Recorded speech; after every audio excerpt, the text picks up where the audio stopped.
تو مثبت انجام کا خیال رکھیں۔ جی مکالمہ 3 صفحات پر مشتمل ہونا چاہیے، 3.5 صفحات ہو سکتے ہیں، حد 4 صفحات۔ اس سے طویل مکالمہ ہرگز نہ لکھیں، ورنہ سارے مکالمے کا تاثر بہت خراب پڑتا ہے۔ مکالمے کے آغاز میں منظر نامہ لکھنا بہتر ہے اور اسے بریکٹ میں لکھا جاتا ہے۔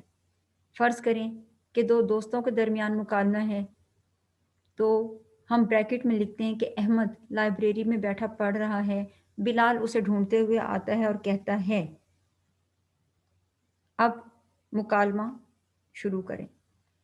اس کے کوئی نمبر نہیں ہوتے، نہ ہی یہ لکھنا بہت ضروری ہوتا ہے۔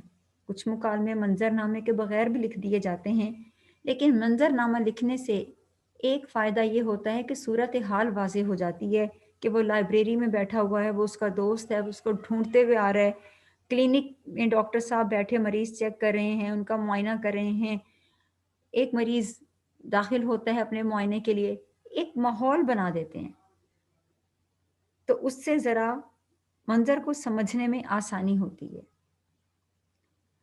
مکالمے کا انداز السلام علیکم سے کرنا بہت اچھا تاثر پیدا کرتا ہے، اور رموز اوقاف کا خیال رکھیں۔ رموز اوقاف وہ علامتیں جیسے ندائیہ کی علامت السلام علیکم کے سامنے لگی ہوئی ہے کسی کو پکارنے کے لیے، یا السلام علیکم ایک مکمل جملہ ہے، ہم نے کسی کو اپنی طرف متوجہ کیا یا کوئی سوال پوچھا تو سوالیہ انداز لگانا، بات کے ختم ہونے پہ ختمہ فل سٹاپ لگانا، یہ سارے رموز اوقاف مل کر بہت اچھا تاثر پیدا کرتے ہیں۔ ہاں جی، سب سے اہم چیز کرداروں کے نام لکھیں، ورنہ غیر فطری تاثر پڑتا ہے۔ ہم 2 دوستوں کے درمیان بات چیت دکھا رہے ہیں اور ہم لکھتے ہیں پہلا شخص، دوسرا شخص، پہلا فرد، دوسرا فرد، تو یہ سارا تاثر انتہائی غیر فطری ہے، ہمارا مکالمہ غیر فطری بن گیا۔ کرداروں کے نام کے بعد رابطہ کی علامت ضرور لگائیں۔ دیکھیں جیسے یہاں لگی ہوئی ہے کہ احمد کے بعد جو علامت لگی ہوئی ہے اس کو رابطہ کہتے ہیں۔ اس کے بعد ان کی گفتگو لکھیں اور پھر مناسب فاصلہ رکھیں۔ عزیز طلبہ، ایک چیز کا خیال رکھیں کہ بعض اوقات ایسا ہوتا ہے کہ ہم رابطہ کی علامت لگانے کے بعد احمد جہاں لکھا ہوا ہے اس سے نیچے مکالمے کا آغاز کر دیتے ہیں۔ ایسا ہرگز نہ کریں، رابطہ کی علامت کے برابر ہی لکھنا شروع کریں۔ دیکھیں کہ وہاں لکھا ہوا ہے احمد، ارے تم یہاں کیسے؟ سوالیہ نشان لگا ہوا ہے، جس سے کیا فائدہ ہوا کہ وہی رموز اوقاف ہمیں سمجھنے میں مدد ملی۔ علی، اب یہ 2 دوستوں کے درمیان بات چیت ہے تو اسے بے تکلفانہ انداز میں کہہ رہا ہے کہ بس کچھ ضروری کام تھا۔ کرداروں کے حفظ مراتب کا خیال رکھیں کہ ان کا مرتبہ کیا ہے۔ اگر احمد یہی بات اپنے استاد سے کر رہا ہوتا تو وہ ایسے ہرگز نہ کہتا کہ ارے تم یہاں کیسے، وہ ان کو احترام سے بلاتا۔ مکالمہ لکھتے وقت ضروری ہے کہ انسانی نفسیات کو مد نظر رکھا جائے۔ ڈرامہ کے مکالمے لکھ رہے ہوتے ہیں وہ بھی ہر کردار کی نفسیات کو مد نظر رکھتے ہیں۔ مکالمہ کن لوگوں کے درمیان ہے؟ ان کی تعلیمی ذہنی سطح ان کی گفتگو سے ہی تو واضح ہوگی۔ ان کا شعور کتنا ہے؟ بعض اوقات ایک ان پڑھ انسان بھی شعور رکھتا ہے اور بعض اوقات ایک پڑھا لکھا انسان بھی شعور نہیں رکھتا۔ الفاظ کا چناؤ کرتے وقت ان افراد کی ان کے مراتب کا خیال رکھیں کہ اگر پروفیسر صاحب کی گفتگو ہے تو اس میں ایک تعلیمی انداز، عالمانہ پن، شعور آنا چاہیے۔ ایک عامیانہ جملے، ایک سستے جملے وہ ان کی گفتگو میں نہیں آنے چاہیے۔ ریڑی والا بات کر رہا ہے اور وہ ایک عالمانہ انداز اختیار کر رہا ہے تو ایک بوجھل سا تاثر آتا ہے، ایک بناوٹی سا تاثر آتا ہے کہ یہ سب کیا، ایسا تو نہیں ہوتا ہماری زندگی میں۔ تو مکالمے میں یہ ان تمام باتوں کا خیال رکھیں۔ جی ایک چیز اور، شگفتگی کا عنصر برقرار رہے۔ کہ کسی ایک موضوع پہ بات کرتے ہوئے دو افراد کے درمیان بحث، گرما گرمی، لڑائی یہ ہرگز نہ دکھائیں، اور مثبت نتیجہ ضرور نکالیں۔ موضوع کے مطابق برمحل اشعار، قرآنی آیات کا ترجمہ، احادیث، اقوال ضرور لکھیں جس سے ایک اچھا تاثر پڑتا ہے۔ اب جیسے کہ یہ شعر ہے: انداز بیاں گرچہ میرا شوق نہیں ہے، شاید کہ تیرے دل میں اتر جائے میری بات۔ کہ جب ہم کسی کو اپنی بات سمجھانے لگتے ہیں اور ہم کہتے ہیں کہ شاید میں اتنا اچھا نہ سمجھا رہا ہوں، پر ہو سکتا ہے میرے الفاظ آپ پہ اثر کریں، تو وہ چیز جو شاعر نثر میں کچھ صفحات میں کہتا ہے، مصنف کچھ صفحات میں کہتا ہے، شاعر نے 2 مصروں میں ہی کہہ دی ہے۔ بعض اوقات ایسا ہوتا ہے کہ ہم کسی سے کوئی بات پوچھ رہے ہوتے ہیں اور وہ شخص الجھ جائے، تو دیکھیے یہ شعر کتنا خوبصورت ہے: فقط اس شوق میں پوچھی ہیں ہزاروں باتیں کہ تیرا حسن بیاں تک دیکھوں۔ کہ میں آپ کی گفتگو سے لطف اندوز ہونے کے لیے اور مزید کچھ سیکھنے کے لیے یہ سب باتیں پوچھ رہا ہوں۔ اب ہماری زندگی میں مختلف کردار ہوتے ہیں جن کی گفتگو ان کے انداز سے ظاہر ہوتی ہے۔ اگر ایک استاد ہے، اس کی گفتگو میں حکمت ہوگی، دانائی ہوگی، دور اندیشی ہوگی۔ ظاہر استاد دور اندیش ہوتا ہے، اس کا مشاہدہ گہرا ہوگا، اس کے تصورات زندگی سے پختہ ہو چکے ہوں گے۔ وہ اپنے شاگردوں سے بات کر رہا ہے تو نصیحت بھرا انداز ہوگا، اور پھر وہ اپنے شاگرد جب ان سے اجازت لے کے جائیں گے تو انہیں نصیحت بھی کرے گا۔ ایک ڈاکٹر کی گفتگو دیکھیں، بڑا نپا تلا پیشہ ورانہ انداز ہوتا ہے، اپنے پیشے میں اس کا گہرا مشاہدہ بھی ہوتا ہے، وہ بیماری کی علامات بھی دریافت کرے گا، مریض سے سوال جواب بھی کرے گا اور پرہیز کی تاکید بھی کرے گا۔ ہر پیشے سے تعلق رکھنے والے لوگوں کی ایک خاص زبان ہوتی ہے۔ استاد کی زبان میں جہاں نصیحت ہے وہاں پرہیز کی تاکید نہیں ہے۔ ڈاکٹر کی زبان میں جہاں پرہیز کی تاکید ہے وہاں دور اندیشی نہیں ہے۔ ایک وکیل کی گفتگو جب ہم مکالمے میں دکھائیں گے تو وہ زیرک، ہوشیار ہے، معاملہ فہم ہے۔ وکیل کے پاس لوگ اپنے معاملات کیوں لے کے جاتے ہیں؟